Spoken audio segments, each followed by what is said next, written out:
It's interesting that you mentioned that because I know the other day you had said, you and I were not entrepreneur, like we don't run our own thing.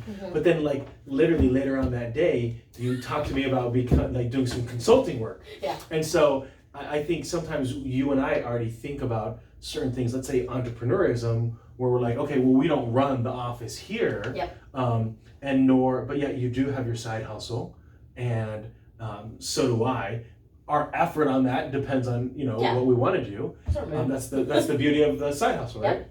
The other thing though is that just because we might be entrepreneurial like in tendency doesn't mean that we have to go sell everything and go all in on the lemonade stand. Yep. Like it's okay to kind of dabble into it here or there and allow it to just grow because we have that kind of freedom and flexibility. Yeah.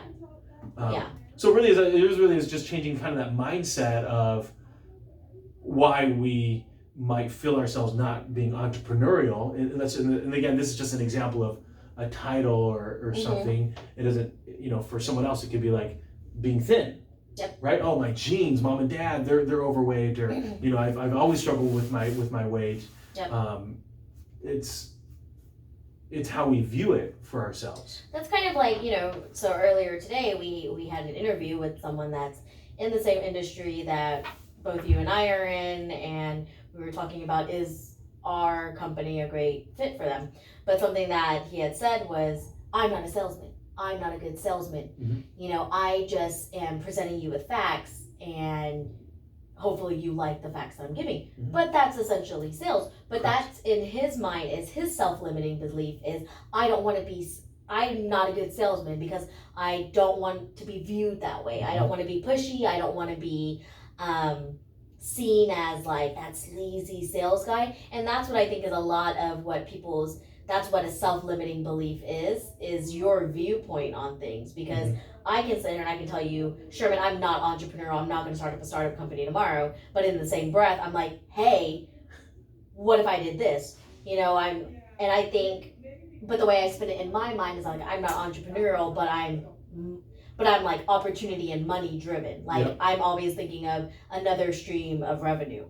If we talk about like investing in a rental property and whatever, and that's still entrepreneurial.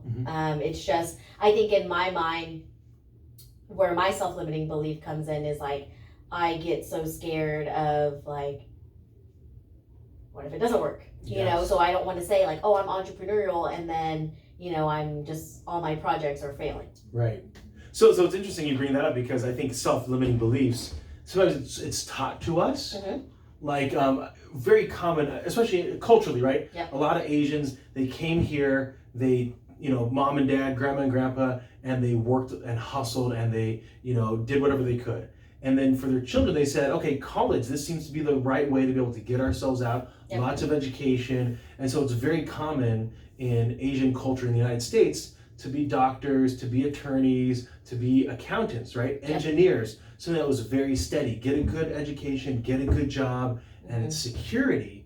And so the limiting beliefs then is you decide to tell mom and dad, hey, I'm going to go all in on doing rental properties. I left my cushy job, I left my benefits, and then them going to you, oh no, like because in their mind they've taught you these limiting beliefs, and for you looked at that for years, let's say working in a corporate arena, and then finally you're just like, no, it's that limiting belief only exists if I want it to. Yeah, because I think that's like just in all, because again, we're speaking of Asian culture because we are both Asian, but again, we're not trying to like target that audience, but I think that's just in general, right? Yes. Where it's like, we'll be out and we're talking with college students, and it's like, oh, I'm going, or just within myself, right? It's like, oh yeah, like I'm not going to go down this path of HR, or I'm not going to go down this path of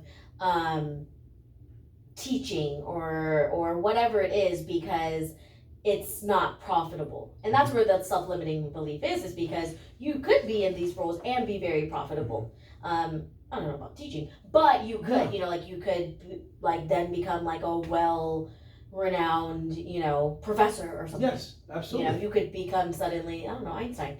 So, I think you're right that some of it is embedded in us through our upbringing, and is thrust upon us by our parents or our environment. Yes. Where a lot of people, I think, for me personally, I come from a really small town. So I was born and raised in a small town in Texas, like an hour and a half south of Sugar Land, Texas.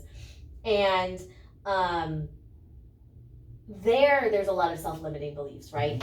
You can't, like you just see it within the people that are there, right? The people that you went to school with that never left, that's their self-limiting belief is before it used to be, I can't drive in a city. And that used to be my thought, like going to Houston freaked me out, and now I'm like, I am a true Houston driver. I am defensive and offensive at the same time.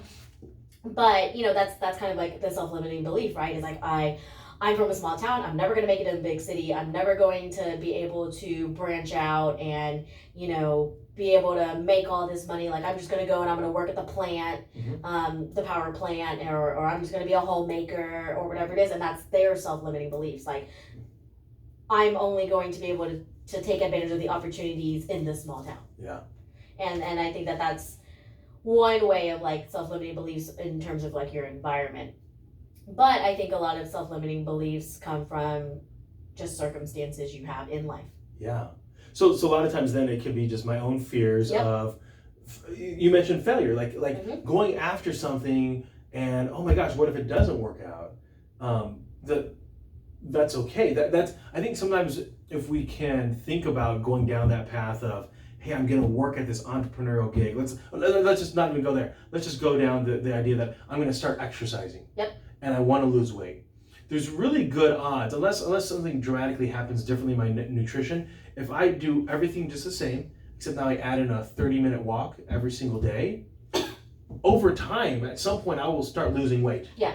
No matter what, just because I've increased exercise, activity. And so, but the problem is for whatever reason, based on my previous experiences, maybe I've done that before, and it didn't work as quickly as I wanted it to. So I wanted maybe a more overnight result. Then I'm now, this fear has crept in, this limiting belief that, you know what, exercise really isn't for me. It doesn't help my body. Yeah. But it's not based on truth. It's based on my false truth, right? My perspective is wrong. I think the world's flat, and it really is round. Yeah. And I think that's the biggest thing, that when you understand what limiting beliefs are, the easiest way for it to be translated is limiting beliefs are just your perspective. And that's what it is. Like your own limiting beliefs are due to your perspective to the outside world. I could sit here and say, I'm never gonna, like, say for example, I was somebody that, if we take exercise or we take